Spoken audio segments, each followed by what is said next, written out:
Tu cherches un projet vraiment original à faire avec ta Cricut Maker?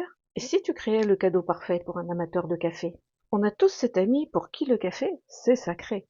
Et chaque année, c'est le même casse-tête. Qu'est-ce qu'on peut bien lui offrir? On finit souvent par acheter un bon paquet de café en grains, ce qui est sympa, mais un peu attendu. Et si je te disais qu'on pouvait prendre ces mêmes grains de café pour créer un cadre personnalisé, à la fois chic et moderne? Dans cette vidéo, je te montre pas à pas comment personnaliser une image dans Cricut Design Space pour en faire une création unique. Et on verra aussi une astuce simple et efficace pour appliquer du vinyle sur du verre sans bulle et sans stress. Fini le cadeau qu'on stocke au fond du placard. Place à celui qui s'expose fièrement dans la cuisine ou le bureau. C'est parti pour ce DIY super simple. On attaque avec la base de tout projet Cricut, Design Space. Je vais te montrer comment créer un design vraiment unique pour notre cadre. Pour info, les cadres que je vais customiser mesurent 10 cm de large et 15 cm de haut. Très facile à trouver. Pour que mon design rentre parfaitement et que je visualise bien la zone, je commence par créer un rectangle. Je lui donne les dimensions de 9 cm par 14 cm et je le passe en mode guide. Ce ne sera pas découpé, mais ça m'aide à bien centrer. Pour ce design, je ne vais pas partir de zéro. La bibliothèque de Cricut Design Space est une vraie mine d'or. Elle regorge d'images que tu peux utiliser telles quelles ou, comme je vais te le montrer, les modifier super facilement pour qu'elles correspondent exactement à ce que tu as en tête. En voici une que j'ai ajoutée à mes favoris. J'aime bien son style général et je vais simplement changer les textes pour l'adapter à notre thème café. Et reste bien avec moi parce que ce n'est pas une, ni deux, mais bien 3 versions différentes que je vais te proposer. Si tu veux reproduire ce projet à l'identique, tu trouveras le code de l'image en description. Il te suffira de le copier-coller dans la barre de recherche de Design Space. Super pratique. Je redimensionne un peu mon image pour que les bannières soient bien adaptées aux dimensions de mon gabarit. Si les textes débordent un peu, pas grave, on gérera ça plus tard. Maintenant, je duplique l'image. Perso, je garde toujours l'image initiale intacte au cas où. Pour isoler la bannière du haut, je me rends dans l'outil Contour. Je clique sur Masquer tout, et ensuite, je rends juste la bannière du haut visible. Ah, petite erreur, j'ai oublié de désélectionner le C ici.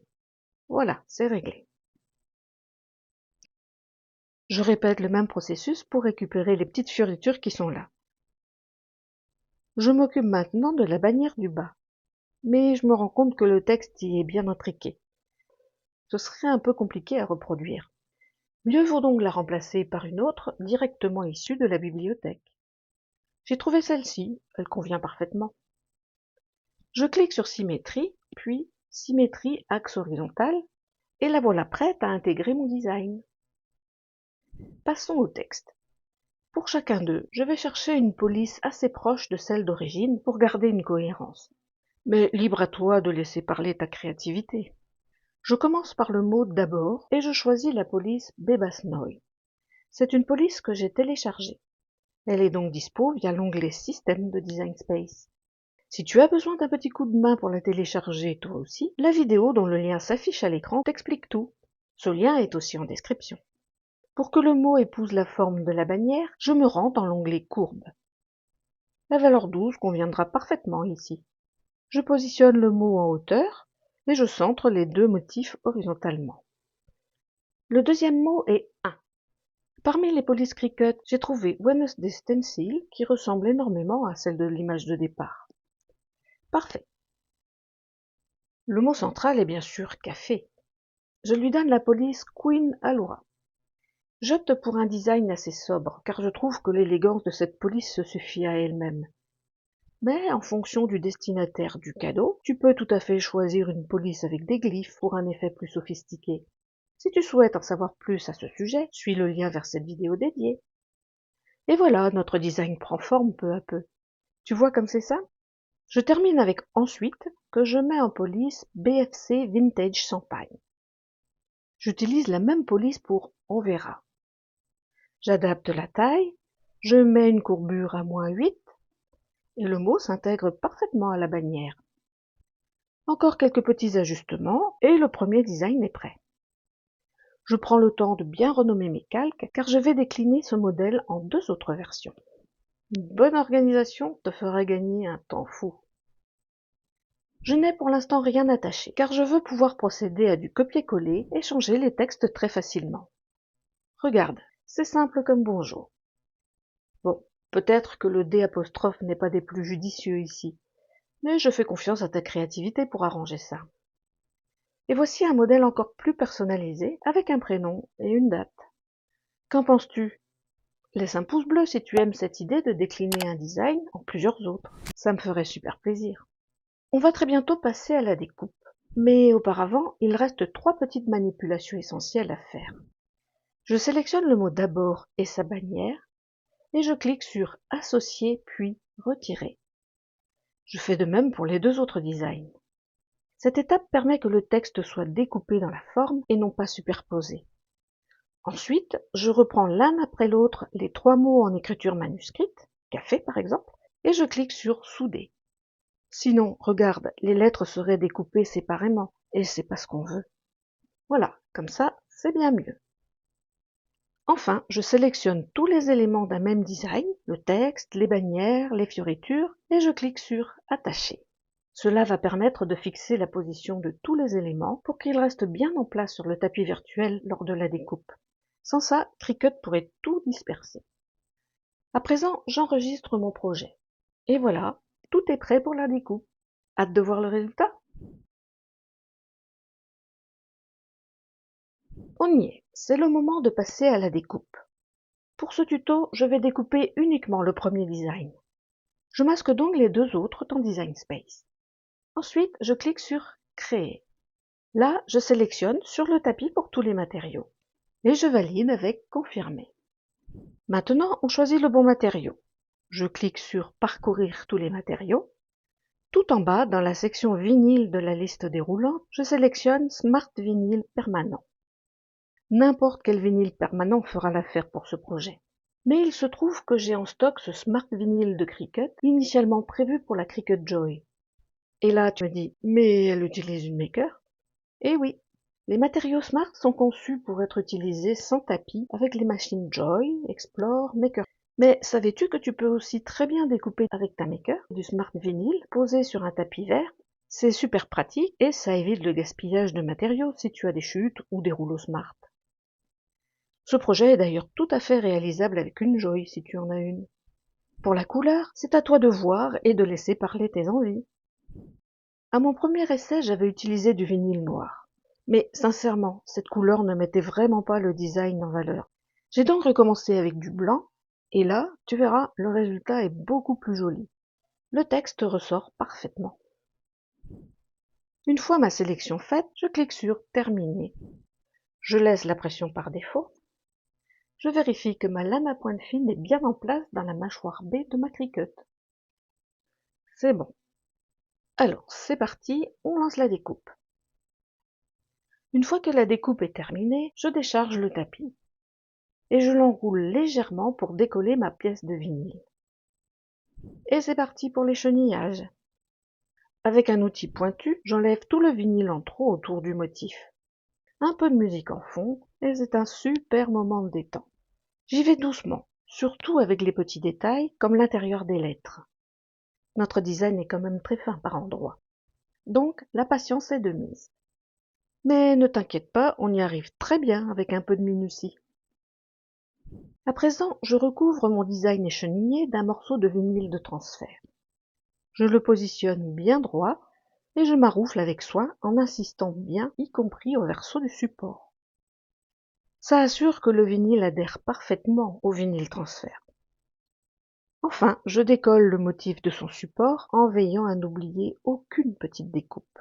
Si quelques-unes sont un peu récalcitrantes, pas de souci, je les récupère et je les remets en place. Voilà, le design va pouvoir être posé sur la vitre du cadre. Prêt pour la suite? C'est le moment de coller le design sur la vitre. Mais avant ça, on nettoie la vitre. C'est vraiment le secret pour que le vinyle adhère parfaitement et que tu n'aies pas de mauvaise surprise. La vitre est impeccable, j'y positionne mon design. Avec la plus grande précaution. Une fois que je suis contente de l'emplacement, je maroufle bien avec ma raclette en insistant pour chasser toutes les bulles d'air. Enfin, je retire délicatement le film de transfert en le tirant bien horizontalement et lentement. Il peut arriver que quelques petits morceaux de vinyle ne collent pas tout de suite à la vitre. Pas de souci, je les replace ensuite avec ma pince. Et voilà, mon message est posé. Mais comme tu peux le voir, ce n'est pas parfait. Comme souvent sur des supports en verre, des bulles se sont formées malgré toutes les précautions prises. Allez, je décolle ces parties-là et je recommence. Mais cette fois avec la bonne méthode. C'est celle que je t'invite à adopter pour avoir un résultat impeccable dès la première application. Crois-moi, ça va t'aider pour toutes tes poses de vinyle sur verre ou autre surface lisse. Le secret, c'est de poser une fine pellicule d'eau sur le support avant d'y positionner ton design. Sur une grande surface, ce serait encore mieux avec en plus une goutte de liquide vaisselle. Quand je maroufle, le liquide est chassé par la raclette et aucune bulle d'air ne se forme. Regarde, c'est beaucoup mieux ainsi, non? Le rendu est tellement plus net. J'ai aussi utilisé cette astuce pour la pose du vinyle blanc, et là encore, c'est impeccable sans la moindre bulle. N'hésite pas à me dire en commentaire si cette astuce te sauve la mise. On y est presque. Je prépare tout d'abord les deux cadres photos. Pour commencer, j'enlève toutes les petites attaches en métal à l'arrière des deux cadres. On n'en aura pas besoin. Pour que les vitres soient bien maintenues et que le cadre tienne bon, je me sers de double face. Le rouge, celui qui colle plus fort. Pour bien fixer les deux cadres l'un à l'autre, ce sera double face plus une couche de colle liquide. La colle me laissera un peu de temps pour ajuster parfaitement la position des deux cadres avant que le séchage ne soit définitif. Mais avant de sceller, le moment tant attendu. Je verse les grains de café sur l'une des vitres du cadre. Ça sent bon. Je ferai bien une pause café, moi. Quelle quantité de grains de café?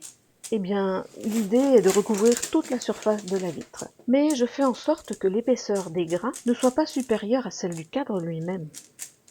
Il faut que le deuxième cadre puisse venir se poser parfaitement dessus. Je le mets délicatement en place pour emprisonner le café entre les deux vitres. J'appuie fermement quelques secondes pour bien faire adhérer le double face et la colle. Et voilà, les deux cadres sont scellés.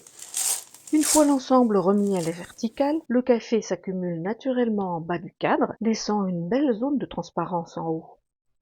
Par contre, la couleur noire pour le vinyle, ce n'est vraiment pas une bonne idée sur ce fond marron. Regarde plutôt cette version avec le vinyle blanc. Tellement mieux, non? Le message ressort vraiment bien et le cadre est beaucoup plus beau. Alors, que penses-tu de ce cadeau fait main créé avec ta Cricut Maker? Dis-le moi en commentaire juste en dessous. Et voilà, avec un peu de créativité et une machine Cricut, on peut transformer des objets du quotidien. Ce cadre, c'est bien plus qu'une simple décoration. C'est un clin d'œil complice pour cet ami ou ce membre de ta famille qui ne jure que par son café.